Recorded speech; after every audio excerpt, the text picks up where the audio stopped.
Hello friends, welcome to SMG channel. अगर आप मेरे चैनल के ऊपर नए हो तो चैनल को सब्सक्राइब कर दो and hit the bell icon to get the latest updates.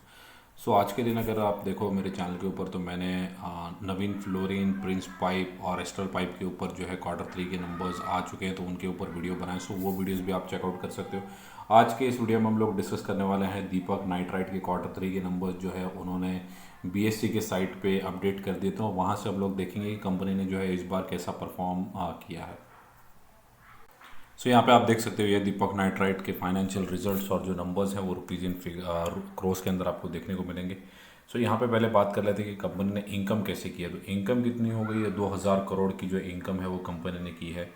उसके एक क्वार्टर पहले कितनी थी, 1973 करोड़ के आसपास, और एक साल पहले कितनी थी, लगभग 1750 करोड़ के आसपास की इनकी इनकम देखने को मिल रही थी। तो ईयर ऑन ईयर और क्वार्टर ऑन क्वार्टर बेसिस के ऊपर स्लाइटली बढ़त है, but year on year basis के ऊपर जो है अच्छी खासी बढ़त देखने को मिल रही है। उसके बाद एक्सपेंसेस की बात कर लेते हैं, क्योंकि यहाँ पे केमिकल कंपनीज के अंदर सिर्फ एक बड़ा प्रॉब्लम, कंपनीज अच्छा भी कर रही हैं, कुछ कुछ कंपनी सेल्स नहीं कर पा रही है उतना, बट मार्जिन प्रेशर की वजह से कंपनी काफ़ी ज़्यादा जो है वो प्रॉफिट के अंदर डिक्लाइन फेस कर रही है। तो अगर आप टोटल एक्सपेंसेस अगर देखोगे तो लगभग 1723 करोड़ के आसपास का जो है इनका खर्चा हो चुका है इस बार का। और पहले क्वार्टर में अगर देखोगे तो वह लगभग 1739, लगभग 1740 करोड़ के आसपास का इनका खर्चा था। सो खर्चे के अंदर जो है वो गिरावट देखने को मिली है। और एक साल पहले अगर देखें तो 1430 पकड़ लो राउंड फिगर में, 1430 करोड़ के आसपास। सो 1430 करोड़ से जो खर्चा है वो लगभग 1700 करोड़ के आसपास, 1723 करोड़ के आसपास देखने को मिल रहा है। सो खर्चा बढ़ा है, but quarter on quarter basis के ऊपर जो है वो गिरावट देखने को मिल रही है। उसके बाद net profit for the period अगर देखें तो 209 करोड़ के आसपास का जो प्रॉफिट है वो कंपनी ने जनरेट किया है। और एक साल पहले कितना था, 242 करोड़, और एक क्वार्टर पहले कितना था, 174 करोड़ के आसपास। सो हमें ये भी देखना होगा कि पहले जो था वो क्रूड ऑयल कोविड के टाइम पे काफ़ी ज़्यादा टूट गया था, डिमांड कम होने की वजह से, जहाँ पे इनको क्रूड ऑयल काफ़ी ज़्यादा सस्ता मिला और इन्होंने काफ़ी ज़्यादा उसको स्टोर भी किया होगा। तो इनके जो अपकमिंग क्वार्टर्स थे वहाँ पे इनको काफ़ी ज़्यादा सस्ता हो गया होगा क्रूड ऑयल, बट जैसे जैसे क्रूड ऑयल के प्राइसेस बढ़ते गए, सो अभी पिछले क्वार्टर के अंदर इन्होंने काफ़ी ज़्यादा प्रेशर फेस किया, जिस वजह से स्टॉक के प्राइस के अंदर भी काफ़ी ज़्यादा गिरावट देखने को मिली। सो यहाँ पे अगर आप देखोगे तो दो एक्सपेंसेस के अंदर जो है वो बढ़ोतरी देखने, एक तो इनके कॉस्ट ऑफ मटेरियल कंज्यूम के अंदर अगर आप देखोगे तो 1000 करोड़ से 1268 करोड़ के आसपास देखने को मिल रहे हैं।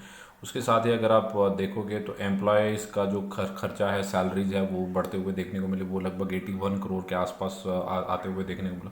उसके साथ ही अगर आप देखेंगे तो अदर एक्सपेंसेस के अंदर जो है वो 122 करोड़ के आसपास। तो एक्सपेंसेस जो है हर क्वार्टर ऑन क्वार्टर कंपनीज के बढ़ते हुए, जिस वजह से मार्जिन के अंदर, बट अभी एक चीज़ अच्छी है कि रॉ मटेरियल के प्राइसेस थोड़े कम हो चुके हैं, जिस वजह से अगर आप देखोगे तो इतना भी जो है मार्जिन के अंदर प्रेशर देखने को नहीं मिल रहा। तो अगर ईपीएस अगर आप देखें तो 17.78 से जो ईपीएस है वो लगभग 15.33 के आसपास आ चुका है, और 12.79 से बढ़ के 15.73 के आसपास आ चुका है। तो ईयर ऑन ईयर बेसिस के ऊपर अगर नंबर्स देखें तो डिक्लाइन फेस के ऊपर, but quarter on quarter basis के ऊपर बात करें तो जो है नंबर्स वो अच्छे हैं। बट कंपनी ने सेल्स किया है क्या, अच्छा, तो यस सेल्स किया है, but due to raw material के प्राइसेस हाई है तो कंपनी का थोड़े से मार्जिन जो है वो as compared to previous year meet नहीं हुए, बट ओवरऑल जो रिजल्ट्स है वो काफ़ी अच्छे देखने को मिल रहे हैं। तो क्वार्टर ऑन क्वार्टर बेसिस के ऊपर तो हो सकता है कि धीरे धीरे जो अपकमिंग क्वार्टर्स हो, अगर क्रूड ऑयल के प्राइसेस इतने ही रहते हैं तो हो सकता है कि ये कंपनी वापस से जो है प्रीवियस इनके जितने भी प्रॉफिट के नंबर्स थे वो वापस से अचीव कर पाए। सो इस क्वार्टर में अगर देखो तो कंपनी ने जो है वो लगभग 209 करोड़ के आसपास का जो नेट प्रॉफिट किया है। सो अगर ये बढ़ के 250 करोड़ के आसपास अगर पहुंच जाता है आने वाले क्वार्टर के अंदर, तो मुझे ऐसा लगता है कि अच्छी खासी रिकवरी जो है वो दीपक नाइट्राइट के अंदर देखने को मिल सकती है। स्टॉक जो था वो, जब कंपनी ने लगभग 300 करोड़ के आसपास के प्रॉफिट को दर्ज किया था, तब जो स्टॉक था वो लगभग 3000 के आसपास चल रहा था। बट वहाँ से देखिएगा अगर प्रॉफिट के अंदर गिरावट देखने को मिल रही है तो आप देखें तो स्टॉक भी जो है वो लगभग 1700-1800 के रेंज में आते हुए देखने को मिल रहा है। सो प्रॉफिट के अंदर गिरावट, अगर फंडामेंटल्स के अंदर गिरावट है तो टेक्निकल के अंदर भी आपको शॉर्ट जो है वो गिरावट देखने को मिली है। सो कंपनी के अगर टारगेट्स की बात करें तो अपसाइड में अगर आप देखें तो लगभग 3000 का जो कंपनी का ऑल टाइम हाई है वही देखने को मिल रहा है। लगभग 69 to 70% की अपसाइड यहाँ पे देखने को मिल सकती है। और अगर मीडियम टर्म में भी अगर देखें तो लगभग 35% के आसपास की अपसाइड जो लगभग 2400 के आसपास जो है स्टॉक आते हुए देखने को मिल सकता है। सो मुझे ऐसा लगता है कि स्टॉक के अंदर आज के दिन 2-3% के आसपास की गिरावट हुई और लोअर साइड में अगर आप देखो तो 6% के आसपास की। सो लगभग 1700 के आसपास जो है वो स्टॉक आ सकता है, लगभग अभी 1775 के आसपास देखने को मिल रहा है। तो कल के दिन हो सकता है और 75 पॉइंट से गिरावट हो और ना भी हो सकता है कि स्टॉक इन्वेस्टर्स को या मार्केट को अगर नंबर अच्छे लगेंगे तो अच्छी खासी तेज़ी भी स्टॉक के अंदर हो सकती है, क्योंकि अगर आप देखें क्वार्टर ऑन क्वार्टर बेसिस के ऊपर काफ़ी अच्छा परफॉर्म जो है वो दीपक नाइट्राइट ने किया है, बट अभी भी जो इनके प्रीवियस नेट प्रॉफिट्स है उनसे थोड़ा दूर है। तो अगर हो सकता है कि थोड़ी बहुत अगर मार्केट के अंदर प्रेशर रहा तो थोड़ी बहुत पिटाई हो सकती है, बट यहाँ पे आपको ये चीज़ देखनी है कि 6% का जो है वो लोअर साइड है और अपसाइड जो है वो एनॉर्मस यहाँ पे देखने को मिलता है।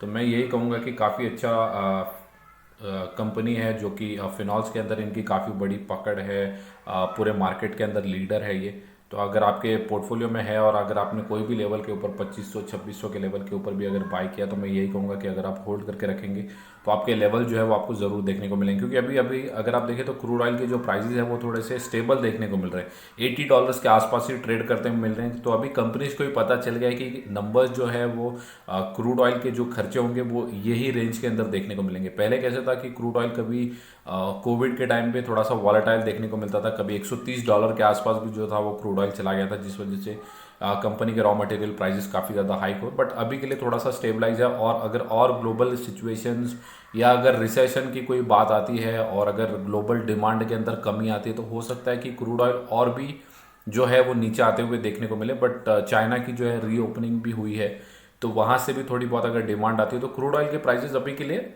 मोटा मोटा कि वो एक स्टेबल प्राइसेस के ऊपर अभी के लिए ट्रेड कर रहे हैं। सो आज के दिन अगर देखें तो मार्केट के अंदर लगभग 4.5% के आसपास की गिरावट हुई और उसके बाद अगर देखें तो 1-1.5%-2% के आसपास की रिकवरी भी यहाँ पे देखने को मिली। सो अगर मैं एक साल की बात करूँ तो एक साल के अंदर कंपनी ने जो है वो लगभग 23-24% के आसपास के नेगेटिव, और सभी कंपनीज यही रेंज के अंदर ट्रेड कर रही है। टाइटन, नवीन फ्लोरिन ऐसे गिनी चुनी कंपनीज होंगी जिन्होंने जो है वो पॉजिटिव रिटर्न्स या फ्लैट रिटर्न जो है वो एक साल के अंदर डिलीवर किए। बाकी सभी कंपनीज ने जो है 20 से 25% के आसपास जो है नेगेटिव रिटर्न्स ही कंपनी ने जनरेट किए हैं। सो अगर 5 साल की मैं बात करूँ तो 5 साल के अंदर कंपनी अभी भी 550% के आसपास के रिटर्न जो है वो होल्ड करती है। और यहाँ पे अगर मैं मैक्सिमम की बात करूँ तो मैक्सिमम 9000% के आसपास के रिटर्न। तो मैं यही कहूँगा कि अगर आपको कंपनी के अंदर कन्विक्शन है तो अभी कंपनी ने नंबर जो है वो इम्प्रूव किया। 175 करोड़ से कंपनी ने जो है 200 करोड़ 210 करोड़ के आसपास का प्रॉफिट लेके आया। और अगर सेम ही सिचुएशन रहती है और ग्लोबल डिमांड भी रहती है, इनके सेल्स भी अच्छे होते हैं, तो हो सकता है कि 250 करोड़ के आसपास भी ये प्रॉफिट जाए और इवेंचुअली वो 300 करोड़ के आसपास भी क्रॉस करेगा। तो धीरे धीरे जो है कंपनी रिकवर भी कर सकती है। यहाँ पे अगर मार्केट कैप देखें तो 24 के आसपास है, पी अगर देखें तो 26 के वैल्यूएशन पे जो है वो प्रीमियम के ऊपर ट्रेड कर रहा है। और कंपनी सेल्स धंधा कितने का करती है, 2000 करोड़ के आसपास का धंधा करती है। सो काफ़ी बड़ी कंपनी, कोई छोटी मोटी कंपनी नहीं है। कंपनी जो 2000 करोड़ के आसपास का सेल्स कर रही है और 200-250 करोड़ के आसपास का प्रॉफिट हर क्वार्टर के अंदर। सो अगर साल में देखें तो एक हजार करोड़ के आसपास का जो प्रॉफिट है इनको हर साल होता है। तो ये काफ़ी बड़ी कंपनी, कोई छोटी मोटी कंपनी यहाँ पे नहीं है।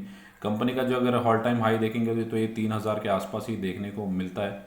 बट वहाँ से अगर देखेंगे लगभग 2900-3000 के आसपास। सो ओवरऑल कंपनी काफ़ी अच्छी है। अगर आपके पोर्टफोलियो में है तो मैं यही कहूँगा कि हर गिरावट के अंदर एडिशन करिए। कल के दिन अगर गिरावट होती है तो मैं यही कहूँगा कि एक 2 स्टॉक करके आप ऐड करके पोर्टफोलियो के अंदर अच्छा खासा जो है इसको वेटेज दे सकते हैं, बट ओवर अलोकेशन जो है वो स्टॉक के अंदर ना करें। सो ये थी मेरी कमेंट्री फॉर दीपक नाइट्राइट। अगर आपको वीडियो अच्छा लगा होगा तो वीडियो को लाइक कर दो एंड चैनल को सब्सक्राइब। Thank you guys.